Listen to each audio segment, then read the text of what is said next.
There was a report last night that said that the internal Jets brass wanted to go with Derek Carr. However, Woody Johnson was the fly in the ointment and said, no, we're not going with Derek Carr. We're going all in for Aaron Rodgers. I better be right. Well, you better be right. And, you don't gas up the jet and fly out to Malibu without thinking that you're going to be right. And, you don't take the cap guy with you and everything else to sit down and talk with Aaron and tell him this is how we need to do things. And financially, this is what we want to do. And this is how we can then move forward and spend money. And whether or not that is true or not, I don't know that. I don't know whether or not Woody was the one that was driving the Aaron Rodgers train, and yet the other guys in the building wanted Derek Carr. I still believe that if the Jets and Joe Douglas want to keep Zach Wilson on the team, then the Derek Carr thing was never going to happen, because Derek Carr did not want to step into that situation here in this city.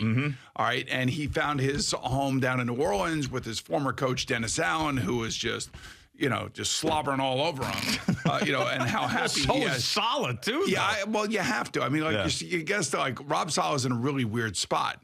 Like, he knows he needs a quarterback, and he knows, I think Derek Carr is the safety net, or was the safety net, that we could win with Derek, and Derek's really good enough, and we love him as a person, we love him as a leader, and he would be all in here. However, there's that other little thing called Zach Wilson. And I just think that Derek Carr was probably like, you know what?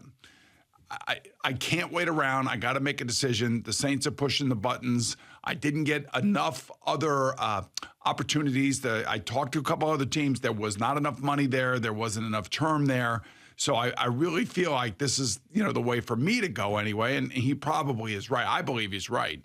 But for those who think that maybe Woody Johnson is driving his train, I mean, quite frankly, it's the best situation for the Jets if they are keeping Zach Wilson on the roster. This is why you would want Aaron Rodgers to be here, and this is why these players would be recruiting him. So if you're flying out there and you have Joe Douglas, you have Rob Saleh, you have Nathaniel Hackett, you have Woody, and you have Jaime, who is their cap guy. Yeah. There's a reason why he's there, to sit down and explain exactly what the Jets can do financially if he takes a deal in the range that they were hoping that he would take a deal.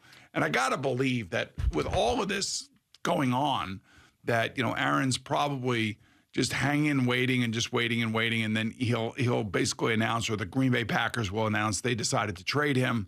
And then the signing will happen. And then Joe Douglas can basically go out there and refortify this team. And one thing everybody's got to remember, if this Mekhi Becton thing is real, and he is back and he's 100%, that is like getting a free agent at this time that nobody expected anything from. So that is a big get for the Jet offensive line if, in fact, he is healthy, his mind is right, and he's ready to go. If Woody Johnson is driving all of this and he gets Aaron Rodgers here and that ends up working out, an owner who has been much maligned with the fan base, I think immediately it turns. If that is the truth, that he was the one that was saying, no, not Derek Carr, Aaron Rodgers. If he comes here and they win. It's all how this thing is perceived. It's either perceived as an owner meddling, or it's perceived as an owner going all in. Depending on how you look at it. This is an owner going all in. But I'm just saying, it depends on how you look at it. How do you look? You think it's meddling? If it's true, I don't know if it's true. It's all based on rumors and stuff out of the stupid combine and everything else. But if they get Aaron Rodgers, it's an owner going all in. That's the way I look at it. Absolutely. Now, the other thing too is, like, this is like New York, and this story is New York, because when the story comes out, it's wrought with rumor, and it's not any basis of fact, other than whoever wants to believe that Woody is getting in the way of his football guys. I have to believe that, part of being an owner is you're allowed to have influence on your team.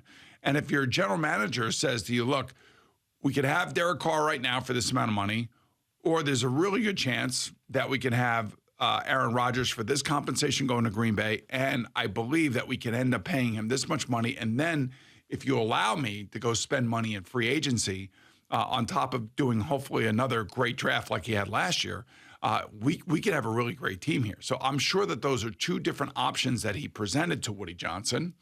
And Woody Johnson probably said, I want Aaron Rodgers. Yeah. I mean, to me, an owner meddling would be in the draft room on draft night and saying that I like this guy better. That, to me, would be an owner meddling. The stuff that we heard about, like, Dan Snyder would get involved. I know that Jerry Jones is also the general manager, but there were times he wanted to draft Johnny Manziel, and he had to get talked off the ledge with that. Like, that, to me, is meddling, because that's real football stuff. Like, anybody who's ever watched football knows that Aaron Rodgers is better than Derek Carr. Now, I know you'd have Derek Carr for a longer amount of time. But you don't want him for a longer amount of time because if you want Zach Wilson. If you want Zach Wilson, your second overall draft, that's the complicated aspect about all of this. You know, it's just it's interesting to me that, you know, a story like that comes out.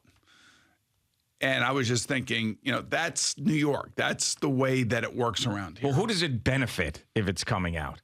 The people who wanted Derek Carr, Derek Carr's agent? I mean, who does it benefit, really? Exactly. So I don't know where that comes from. You know, supposedly the football people wanted Derek Carr. You know, is that Joe Douglas wanted Derek Carr? Well, is that Rob Saleh wanted Derek Carr? You know, who told him that he could be a Hall of Famer if he came here? Rob Saleh did, right? Yeah, did he?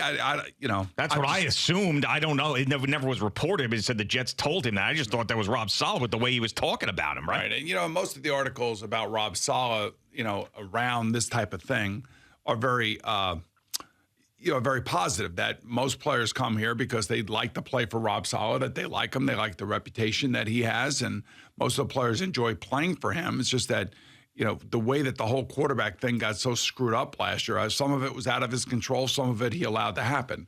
And, you know, every coach is going to make mistakes somewhere along the line. And remember, that was his second year, and he's got to learn. He's got to learn. He's got to have a little bit better grasp. You know, as Joe Beningo asked him about being soft on the players, I don't think he's soft on the players. I just think you got to have a better grasp about your players and what they're doing, and an understanding of things that they shouldn't do and they should do. Fortunately enough, not a lot of guys have gotten in trouble, but a couple guys asked for trades last year. Yeah. You know, they wore the T-shirts with the Mike White face on it. Those types of things, you know, have to be handled by the head coach.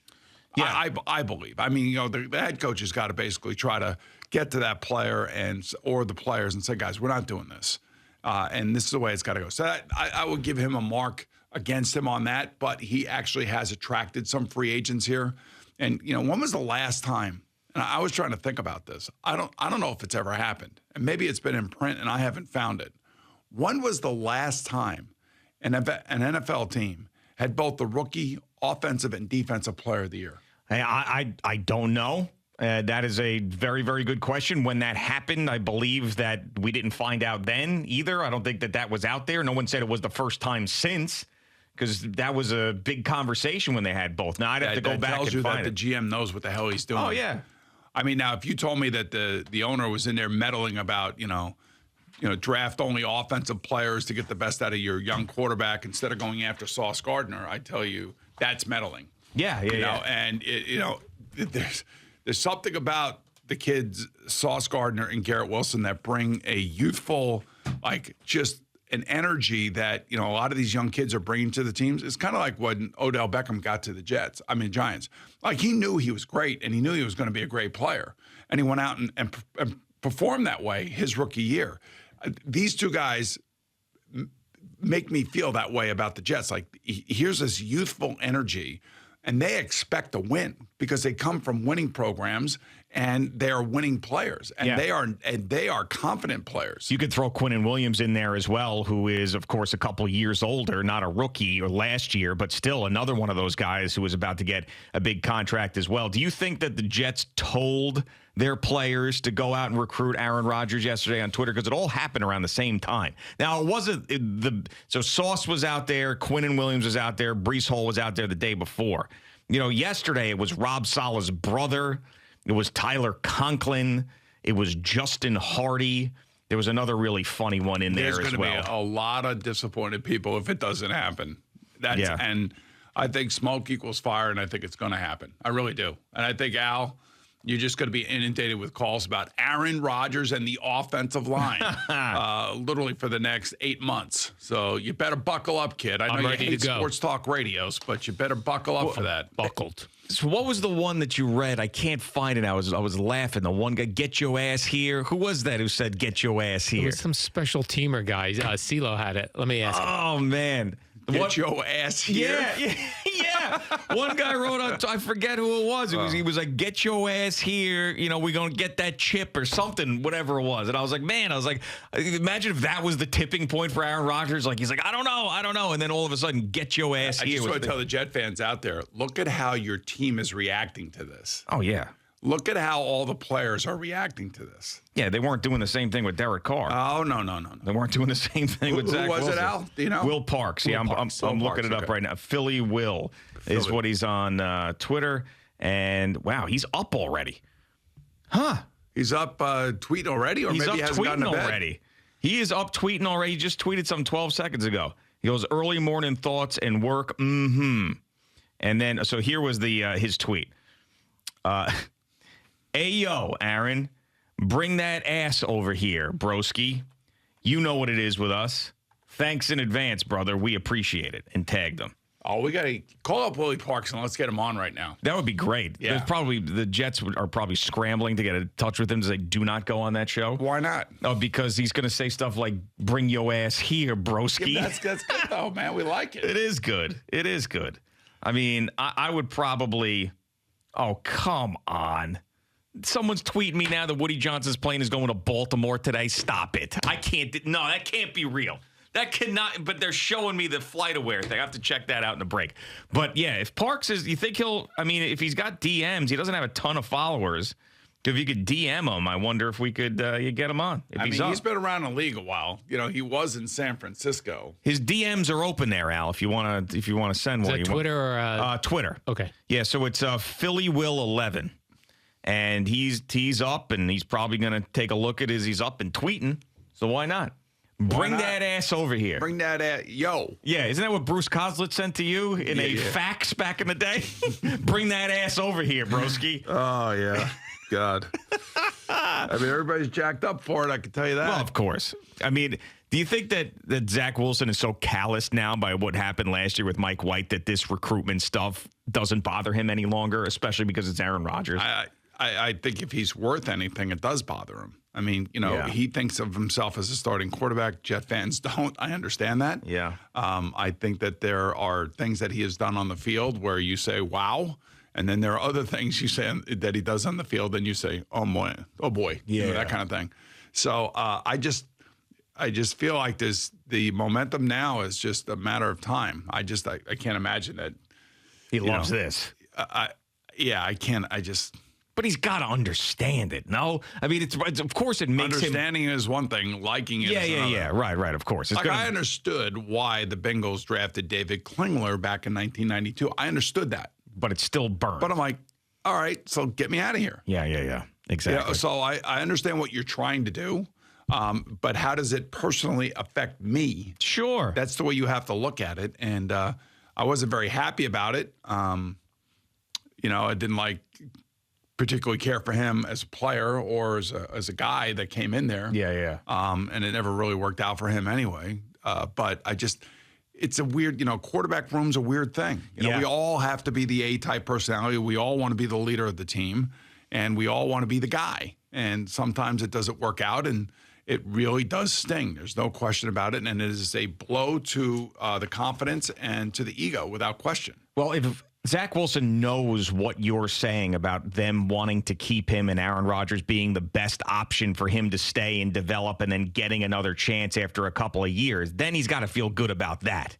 I would hope that he would feel good about that, and that there are people still over there that do believe that there is a potential where they can find something. If he just learned under a new coaching staff with a guy like Aaron in front of him, they may unlock something there. Sure. And that's what they're hoping, I would believe. And then, if not, they'll either end up cutting him or trading him. The other thing, too, is that there are a ton of guys that are project guys all over the league, and first-round draft pick, project guys.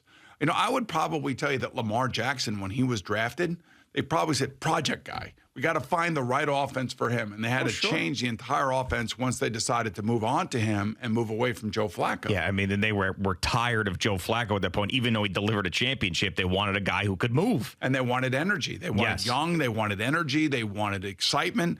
You know, that's the kind of guy like I think Anthony Richardson is. You know, he blew everybody away at the combine, but I think most people would tell you that he's going to be a project. You know, guys that get drafted all the time are projects. I mean, I'm sure Brock Purdy was a 7th-round project. Oh, of course. Yeah, we don't think he's going to end up playing, but, you know, that's a project. Maybe we can develop this kid. And then all of a sudden he gets out there and he blows everybody away with his poise and his ability to handle all of the different things that Kyle Shanahan was throwing at him. So you can't give up on Zach Wilson just yet, although there are a lot of people that already have. But people internally, they just can't give up just yet. You got to wait. Like, look at Jordan Love now. How long has he waited? Well, this is going to be, it was at least 3 full years, right? That's right. So how long did Aaron Rodgers wait? It was 3 full years. Right. You know, Zach Wilson came here and they ruined him just like they ruined, Sam Darnold and they ruined Mark Sanchez. They threw him out there immediately when they were not ready. And, you know, you never know how that impacts a player. Look, Trey Lance, you know, that's a project. They drafted him number 3 overall. They're not giving up on him yet out there in San Francisco. But you know what it is that Anthony Richardson will probably get drafted in the top 10 because of the talent.